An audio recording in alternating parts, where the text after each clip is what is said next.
வணக்கம். ஏகியூப் TV Tamil astro சேனலின் அன்பு நேயர்களே, ஜூலை 2026 முதல் ஆகஸ்ட் 1 வரை உள்ள இந்த வார மகர ராசி வார ராசிபலனை பார்க்கலாம். இந்த வாரம் சூரியன் வாரம் முழுவதும் கடக ராசியில், செவ்வாய் ரிஷப ராசியில், புதன் ஜூலை 30 வரை மிதுன ராசியிலும், ஜூலை 31 முதல் கடக ராசியிலும், குரு வாரம் முழுவதும் கடக ராசியிலும், சுக்கிரன் வாரம் முழுவதும் சிம்ம ராசியிலும், சனி வக்ர நிலையில் மீன ராசியிலும், ராகு கும்ப ராசியிலும், கேது சிம்ம ராசியிலும் பயணம் செய்கின்றனர். இந்த வாரத்தின் முக்கிய சிறப்பு அமைப்புகளாக கடகத்தில் சூரியன், குரு இணைவு மற்றும் சிம்மத்தில் சுக்கிரன், கேது இணைவு நடைபெறுகின்றன.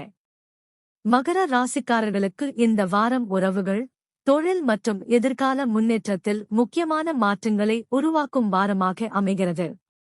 சூரியனும் குருவும் 7ஆம் வீட்டில் இணைந்து இருப்பதால் திருமண வாழ்க்கை, கூட்டுத் தொழில் மற்றும் முக்கிய ஒப்பந்தங்களில் புதிய வாய்ப்புகள் உருவாகும். கோசார விதிப்படி 7ஆம் வீட்டில் சூரியன் இருப்பதால் சில நேரங்களில் கருத்து வேறுபாடுகள் தோன்றலாம். ஆனால் குருவின் இணைவு காரணமாக அவை நல்ல புரிதலாக மாறும். குடும்பத்தினருடன் அமைதியாக பேசினால் உறவுகள் மேலும் வலுப்பெறும். கூட்டாளிகளின் ஆதரவால் தொழிலில் நல்ல முன்னேற்றம் காணலாம்.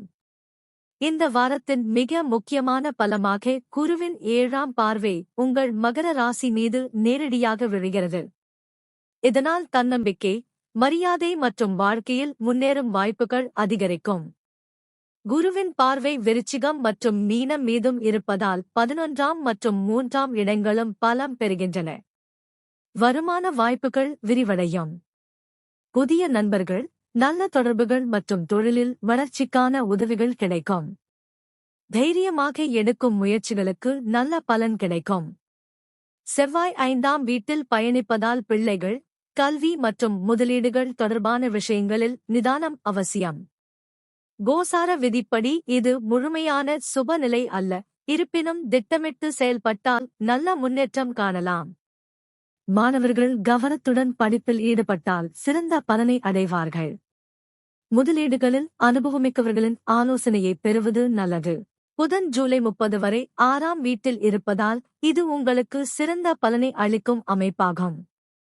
கோசார விதிப்படி 6ஆம் வீட்டில் புதன் சுப பலனை அளிப்பதால் வேலைவாய்ப்பு, போட்டித் தேர்வுகள், அலுவலக பணிகள் மற்றும் வழக்குகளில் நல்ல முன்னேற்றம் ஏற்படும். ஜூலை 31 முதல் புதன் 7ஆம் வீட்டிற்கு மாறுவதால் கூட்டு தொழில், ஒப்பந்தங்கள் மற்றும் குடும்ப உறவுகளில் தெளிவான உரையாடலை பேணுவது நல்லது. அமைதியாக பேசினால் நல்ல முடிவுகள் கிடைக்கும். சுக்கிரனும் கேதும் 8ஆம் வீட்டில் இணைந்து இருப்பதால் நிதி திட்டங்கள், பரம்பரை சொத்து மற்றும் காப்பீடு தொடர்பான விஷயங்களில் கவனமாக முடிவெடுப்பது நல்லது. கோசார விதிப்படி 8ஆம் வீட்டில் சுக்கிரன் சுபநிலை அல்ல, எனவே அவசர முதலீடுகளைத் தவிர்த்து ஆராய்ந்து செயல்படுங்கள். அதே நேரத்தில் ஆன்மீக சிந்தனை அதிகரித்து வாழ்க்கையை புதிய பார்வையில் அணுகும் மனநிலை உருவாகும். சனி வக்ர நிலையில் 3ஆம் வீட்டில் பயணிப்பது இந்த வாரத்தின் மிகச் சிறந்த பலமாகும். கோசார விதிப்படி 3ஆம் வீட்டில் சனி சுப பலனை அளிக்கிறார். வக்ர சனியின் தாக்கத்தால் முன்பு தடைப்பட்டிருந்த முயற்சிகள் மீண்டும் முன்னேறத் தொடங்கும்.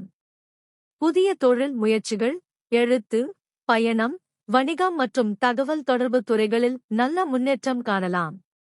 சகோதரர்களின் ஆதரவும் கிடைக்கும். ராகு 2ஆம் வீட்டில் இருப்பதால் குடும்ப நிதி மற்றும் பேச்சு தொடர்பான விஷயங்களில் கவனமாக இருப்பது நல்லது. செலவுகளை திட்டமிட்டு மேற்கொண்டால் பொருளாதாரம் சீராக இருக்கும்.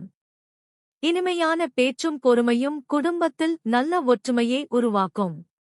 மொத்தத்தில் இந்த வாரம் மகர ராசிக்காரர்களுக்கு உறவுகள், தொழில் மற்றும் வருமானத்தில் முன்னேற்றத்தை உருவாக்கும் வாரமாக அமைகிறது. குருவின் உங்கள் ராசி மீதான பார்வை மிகப்பெரிய பலத்தை வழங்குகிறது. சனி உழைப்புக்கு வெற்றியை அளிக்கிறார். புதனின் ஆதரவால் வேலை மற்றும் வியாபாரத்தில் நல்ல முன்னேற்றம் காணலாம். பொறுமை, திட்டமிடல் மற்றும் இறைநம்பிக்கையுடன் செயல்பட்டால் இந்த வாரம் உங்கள் வாழ்க்கையில் புதிய வெற்றி பாதையை திறக்கும். அனைவருக்கும் வளமும் நலனும் மகிழ்ச்சியும் நிறைந்த இனிய வாரமாக அமைய வாழ்த்துகள்.